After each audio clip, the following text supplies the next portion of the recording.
আর 4 জন pending আছে, কারণ class হচ্ছে এর কি রেজাল্ট, এর কি পরিণতি, এর কতটুকু সাকসেস এসছে এর জন্য। এর যে ধরুন ক্লাস পেরে টোটাল কর্মীরা কেন মহিলা,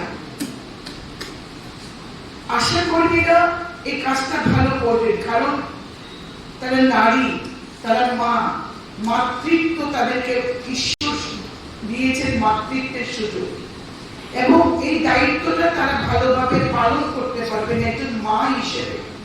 তেমনি অঙ্গনারী দিদিমণি থেকে শুরু করে অঙ্গনারী ওয়ার্কার কেন মহিলা, পুরুষ নেই কেন?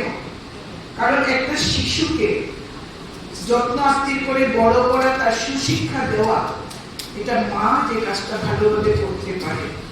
কারণ মা হলেন সবচেয়ে প্রথম শিক্ষক জীবনে। মা প্রত্যেকটা শিশু, মা বুঝে এটা কোন কান্না, একটা শিশু কাঁদছে, সে খিদে কাঁদছে না অন্য কোনো যন্ত্রণায় কাঁদছে, মা সবচেয়ে আগে বুঝতে পারে। এই জন্য রাষ্ট্র বা সরকার, অঙ্গনারী বলুন, আশা কর্মীদের বলুন, কেন মহিলা হিসেবে তাদেরকে প্রায়োরিটি দিয়েছে। এই অনুষ্ঠানগুলি আয়োজন করা এবং মানুষকে সচেতন করা। আজকে RBSK awareness camp with follow up surgery done screening and awareness programme. প্রতিটি রাষ্ট্র একটা কল্যাণকামী রাষ্ট্র, এবং দেশের জনগণের সুখ স্বাচ্ছন্দ্য, ভালোভাবে বেঁচে থাকা, এই বিষয়গুলির উপর প্রতিটি রাষ্ট্র কাজ করে থাকেন, এবং আমাদের দেশও, আমাদের রাষ্ট্র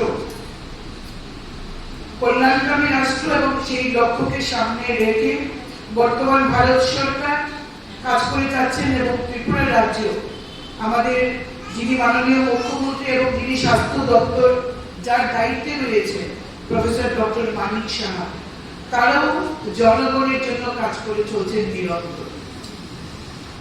আজকে আমরা শিশুদের নিয়ে 0 থেকে 5 বছর বা 6 বছর, এরপরে 6 বছর থেকে 18 বছর, এভাবে দুটি ভাগে ভাগ করে এইগুলি, এই বিভিন্ন অসুখ, বিভিন্ন রোগগুলি স্ক্রিনিং করানো হয়, তাদের চিকিৎসা করে তাদেরকে সুস্থ করে তোলা।